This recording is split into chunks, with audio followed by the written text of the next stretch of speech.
सभी दर्शकों को सादर प्रणाम। मैं कृष्ण कुमार शर्मा ज्योतिषी आज फिर आप लोगों के सामने उपस्थित हुआ हूँ। महोदया जी आई हुई हैं, प्रणाम गुरु। इनके प्रश्नों का उत्तर देने के लिए धन्यवाद, आशीर्वाद जी। हमने भाग 1 और भाग 2 तो देख लिया, अब बारी है आगे बढ़ने की। कुछ मेरे पास आपके लिए आज कुल 5 प्रश्न हैं। सबसे पहले, अश्विनी नक्षत्र जैसे लोगों के नाम के अक्षर डिसाइड होते हैं जब वो पैदा होते हैं या जो भी है, तो इसमें नक्षत्र का कुछ रोल होता है? हाँ, बहुत बढ़िया क्वेश्चन है ये। ऐसा समाज में देखा जाता है, लोग पूछते हैं कि आपके राशि का क्या नाम है। जी। तो राशि क्या नाम नहीं होता, नक्षत्रों के नाम होते हैं। ओके। नक्षत्रों के आधार पर ही वो नामकरण किया जाता है। अच्छा। तो नामाक्षर में हर नक्षत्रों के 4 अक्षर हैं। ओके। उनके 4 चरण हैं, एक एक चरण के नाम नहीं दिए गए हैं, अक्षरों के द्वारा उनको संबोधित किया गया है। अच्छा। जैसे अश्विनी नक्षत्र के जो चारों अक्षर हैं, चू, चे, चो, ला। अच्छा, चौक है मोस्टली, एक ला। हाँ, एक ला हो गया। ऐसा वो ज्योतिषी ये व्यवस्था है, उसका व्यवस्था के लिए अलग से एक वीडियो बनेगा, तब मालूम पड़ेगा क्यों चूचे चोला हुआ। अच्छा। दूसरा क्यों नहीं हुआ। ओके। वो बहुत विस्तृत हो जाएगा, इसलिए इतना ही जानिए कि इसके अश्विनी नक्षत्र के जो चारों चरण हैं उनके नाम हैं चू, चे, चो, ला।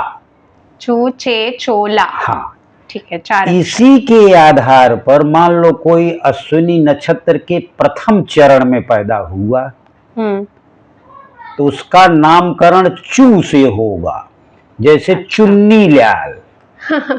अच्छा। उसका राशि क्या नाम, लोग कहते हैं राशि क्या नाम क्या है, व्यवहार का नाम क्या है, तो सच पूछो राशि क्या नाम नहीं रहता, नक्षत्रों का नाम रहता है। दूसरा चरण है चे, जैसे चेतना। अच्छा। चेतक, चेलाराम। अच्छा। तो ऐसे नाम चे पे हो गया। अगर कोई दूसरे चरण में पैदा हुआ है, मान ले तीसरे चरण पैदा हुआ, चू, चे, चो, जैसे चोखाराम, इस टाइप का नाम चो से हो गया। ओके। और ला, चौथे चरण में कोई पैदा हुआ लड़का, जब पैदा होता है तो लड़का देखा जाता है चंद्रमा किस चरण में है, यही देखा जाएगा। अच्छा। चंद्रमा अगर अश्विनी नक्षत्र के चौथे चरण में है तो उसका नाम ला से रखा जाएगा, जैसे लालमणि, लालचंद, लक्ष्मण।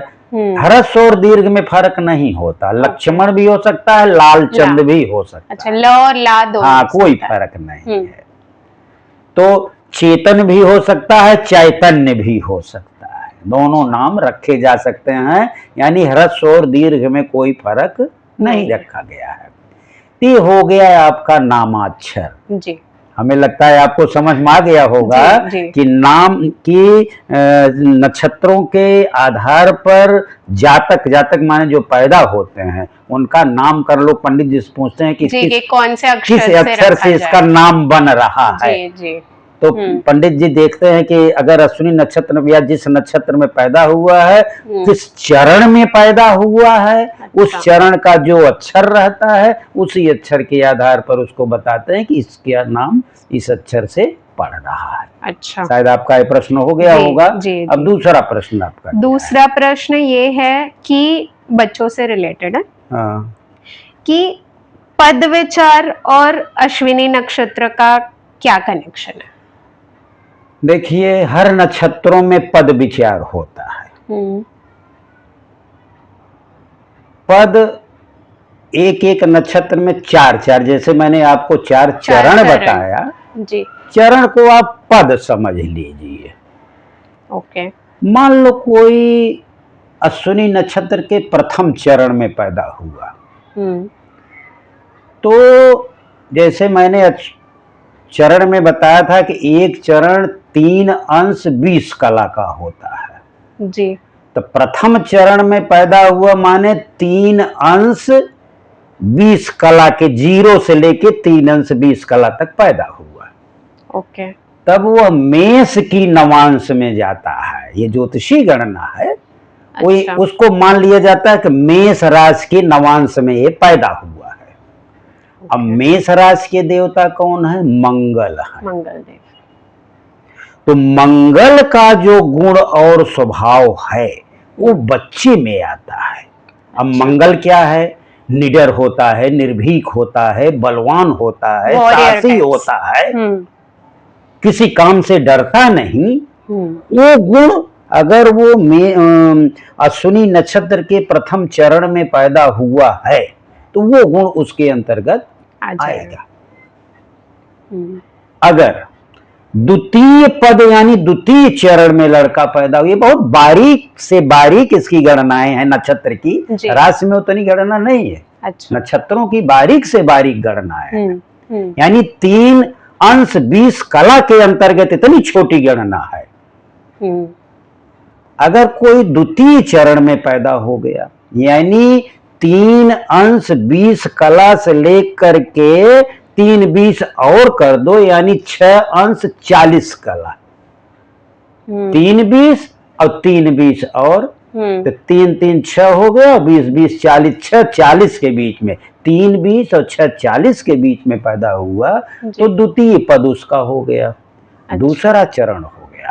अब दूसरा चरण ये द्वितीय पद द्वितीय नवांश में आता है। द्वितीय नवांश का देवता होता है शुक्र। अच्छा। अगर कोई द्वितीय चरण में पैदा हुआ तो उसका देवता हो गया शुक्र। तो शुक्र हर प्रकार का सुख देने वाला होता है।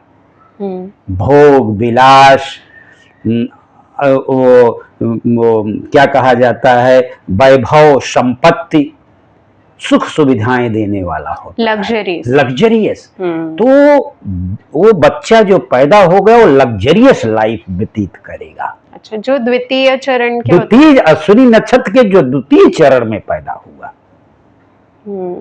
अब देखो बच्चा अगर तृतीय पद में पैदा हुआ यानी तृतीय चरण में पैदा हुआ, ये पद विचार में बता रहा हूं। जी जी। तृतीय चरण में अगर पैदा हो गया तो वह बुद्ध की उसके अंतर्गत आ जाएगा, उसके देवता बुद्ध हो जाएंगे। बुद्ध वाणी के कारक हैं। अच्छा। बुद्ध विद्वत्ता के कारक हैं।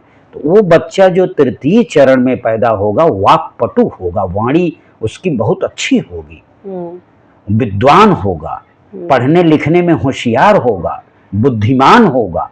तो इसका ये मतलब है। चतुर्थ चरण में पैदा हो गया।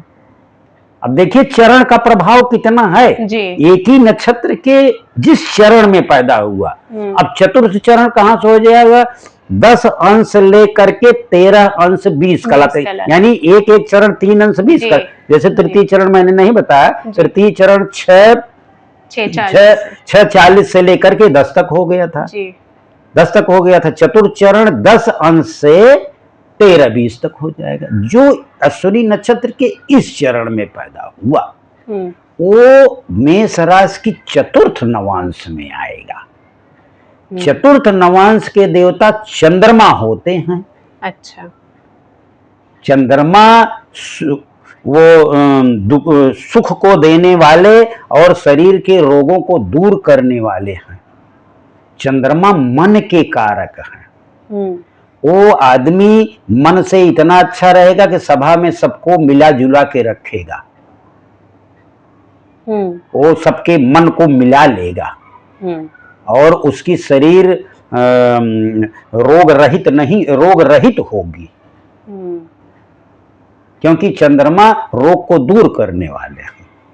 ये हो गया पद विचार यानी जिस चरण में लड़का प्रथम चरण पद में, द्वितीय पद में, तृतीय पद में, चतुर्थ पद में पैदा हो गया, तो उसके अनुसार से जब बच्चे की कुंडली एक ज्योतिषी बनाता है तब उसका जो है फल कथन करता है कि लिखते समय लिखता है कि इस चरण में पैदा हुआ तो ये बच्चा ऐसा होगा, होने की संभावना है। आया पद विचार समझ में? जी। अब अगला क्वेश्चन आप पूछिए। अगला क्वेश्चन है कि घटियों के बारे में मैंने बहुत सुना है, तो नक्षत्रों, अश्विनी नक्षत्र में स्पेसिफिकली अमृत घटी और विष घटी, ऐसी भी कुछ होती है? हाँ, होती है, सारे नक्षत्रों की होती अच्छा, सब में ही होती है। ओके, कोई अश्विनी नक्षत्र में नहीं, क्योंकि मैं अश्विनी नक्षत्र बता रहा हूँ। आप भी एक एक प्रश्न लाती हैं, कितनी बड़ी जिज्ञासु हैं कि इतना बारीक बारीक क्वेश्चन लाती हैं कि साधारण ज्योतिषी तो जो बस आपकी कृपा है, आपके मार्गदर्शन साधारण ज्योतिषी इसको बताना बहुत कठिन होगा जी। तो अमृत घटी और विष घटी, 60 घटी का एक दिन और रात होता है जी। जैसे दिन की कल्पना की गई है शास्त्रों में, जिस पर हमारा डेली का पंचांग चलता है, सूर्योदय से लेकर के अगले सूर्योदय तक जी। मैंने वार में बताया था, वार का जो मैंने वीडियो बनाया था, वार की उत्पत्ति और सिद्धांत, उसमें बताया था। तो जैसे हमारा 24 घंटे का दिन होता है, वैसे 60 घटी का एक दिन होता है। अच्छा, तो करीब 2.5 घटी का एक घंटा होता है। ओके, तो 60 घटी में जैसे अश्विनी नक्षत्र मान लो अच्छा है, लेकिन उसमें कुछ अमृत घटी होती है। अमृत घटी माने अगर उस घटी में काम करेंगे तो आपका काम बहुत अच्छा हो जाएगा। अच्छा, और विष घटी में काम करेंगे तो आपका काम खराब हो जाएगा। विष माने होता जहर, अमृत माने होता है अमृत, पी लो तो अमर हो जाओगे जी। इसका हमारे शास्त्रों में बताया गया है कि 42 घटी से लेकर 46 घटी तक, जैसे 60 घटी होती है, 30 घटी हम दिन मान लें, 30 10 40 2 42, करीब आधी रात के बाद अगर अश्विनी नक्षत्र लगा है, मैं एक जनरल बात बता रहा हूं, तो घटी के अनुसार कैलकुलेशन करेंगे तो मालूम पड़ेगा 42 घटी कब आई, लेकिन एक जनरल दिमाग में रखो कि 12 बजे रात के बाद 42 घटी आएगी। ठीक है। तो 12 बजे रात के करीब, तो 42 घटी से लेकर 46 घटी के बीच में एक घटी 24 मिनट की होती है। अच्छा, 4 घटी, तो 24 में अगर हम 4 का भाग दें, 4 का गुणा करें तो करीब 96 मिनट आएगा। यही इतना मिनट जो है हमारी अमृत घटी होती है। अगर उस घटी में हम काम करेंगे, अश्विनी नक्षत्र रहे और वो घटी रहे, तो हमारा काम टापम टाप होगा। अच्छा, अब विष घटी क्या है? जैसे मैं बोला 60 घटी का एक दिन रात होता है जी। 50 घटी के बाद 54 घटी तक 4 घटी वो भी है, यानी मॉर्निंग नाइट आप समझ लीजिए, क्योंकि 60 घटी में तो सूर्योदय हो जाएगा जी। 4 घटी माने 1.5 घंटे बचेगा सूर्योदय होने में।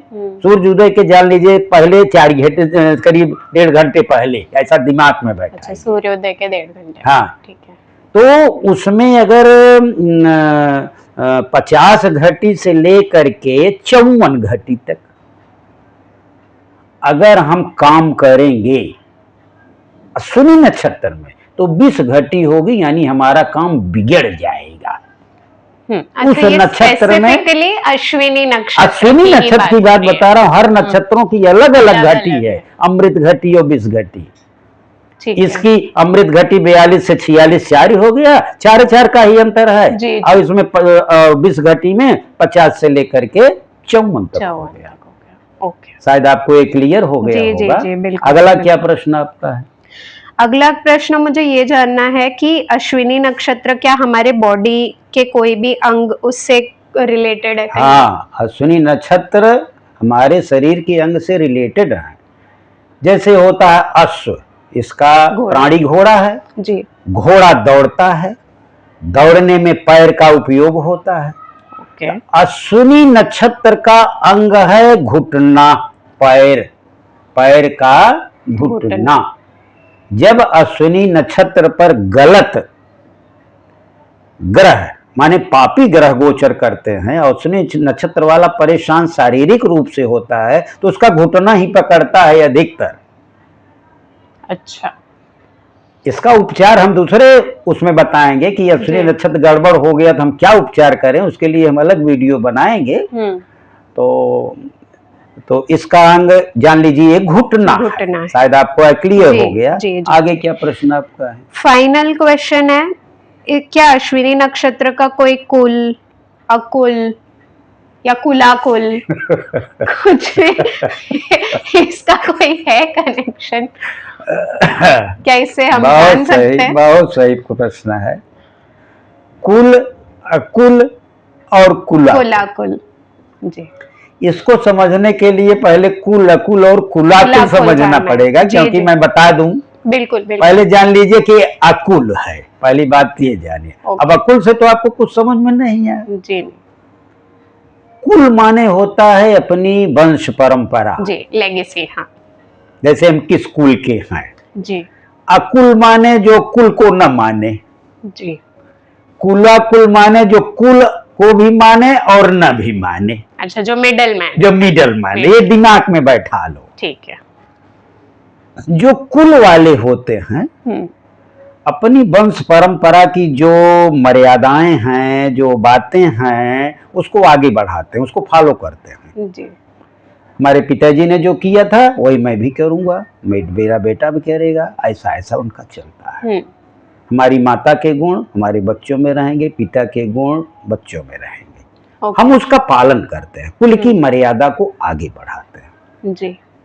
तो कुछ नक्षत्र, जैसे 27 नक्षत्र हम आगे वर्णन करेंगे जी। कुछ नक्षत्र कुल वाले होते हैं जो अपने वंश परंपरा को आगे बढ़ाते हैं। कुछ नक्षत्र अकुल वाले हैं जो उसमें बच्चे पैदा होते हैं, वो अपनी परंपरा को नहीं मानते, कहते हैं कि वो सब रूढ़िवादी है। अच्छा, हम अपना अलग से खोज करेंगे, वो अपनी अलग से पहचान बनाते, सेल्फ डेवलपमेंट कि वो जो किए मैं अलग से कुछ करूंगा, तो इसे अकुल कहते हैं। कुलाकुल कहते हैं जो अपनी वंश परंपरा को भी निभाता है और नया भी कुछ खोजता है, समझौतावादी उसकी नीति रहती है। तो ये जो हमारा अश्विनी नक्षत्र है यह अकुल ग्रुप का है। अच्छा, इसमें अकुल में और भी 12-13 नक्षत्र हैं, यही नक्षत्र नहीं है। जो इसमें पैदा हुआ उसकी अपनी स्वतंत्र विचारधारा रहती है कि हम अपने तरीके से जिंदगी जिएंगे। इंडिपेंडेंट थॉट उसका रहता है। वो कहता है ठीक है, पिताजी ने अपने हिसाब से किया, मैं नए हिसाब से करूंगा। इसका वर्णन मोस्टली पहले युद्ध में होता था। अच्छा, कि जब कुल वाला नक्षत्र में लोग लड़ाई करते थे तो हार जाते थे। क्यों हार जाते थे? पिता ने कहा था भाला से मारो तो हम भी भाला से मारेंगे। पिता ने कहा था हमारे दादाजी घोड़सवारी करते थे, मैं भी घोड़े से लड़ूंगा। जो अकुल वाला रहता था नया नया चीज आइडिया निकालता था, किस आइडिया से मैं करूं कि युद्ध जीत जाऊं। पिताजी क्या छोड़ो, दादाजी क्या छोड़ो, हम अपना नया कुछ करेंगे। वो जीतता था। तो जो कुल में नक्षत्र में आक्रमण करता था वो जीतने की संभावना नहीं रहती थी, अकुल वाला जीतने की संभावना रहती थी। और जो कुला कुल में करता था वो समझौता करता था। अच्छा, वो काइंड ऑफ अ मीडिएटर है बीच में कि हाँ भाई तुम समझौता करता था। तो ये हमारा जो अश्विनी नक्षत्र है जी, ये अकुल ग्रुप में आता है।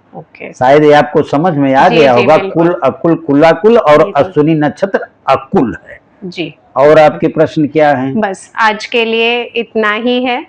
अब हम चाहते हैं कि हम आगे की वीडियो में कंटिन्यूएशन करें। देखिए अभी अश्विनी नक्षत्र और है, अगर आपको पूरी जानकारी, हमें लगता है कि आप बहुत बड़ी जिज्ञासु हैं, पूरा चीज जानना चाहती हैं, जानना चाहती हैं। अगर आपको और भी जो प्रश्न हो लाइए, मैं इसकी विस्तृत व्याख्या करूंगा, आप भी जिज्ञासा शांत हो जाएगी और हम भी बता करके समझेंगे कि मैंने किसी कुछ ज्ञान दिया। बस इसी के बाद हमें लगता है आज का समाप्त हो गया होगा। हम समाप्त करते हैं। तो मैं आप लोगों से निवेदन करूंगा कि अगर अच्छा लगे तो इसको लाइक करिए, सब्सक्राइब करिए और एक दूसरे को शेयर करिए। बस इसी के साथ मैं अपनी वाणी को विराम देता हूं। आप लोगों को बहुत बहुत धन्यवाद एवं आभार।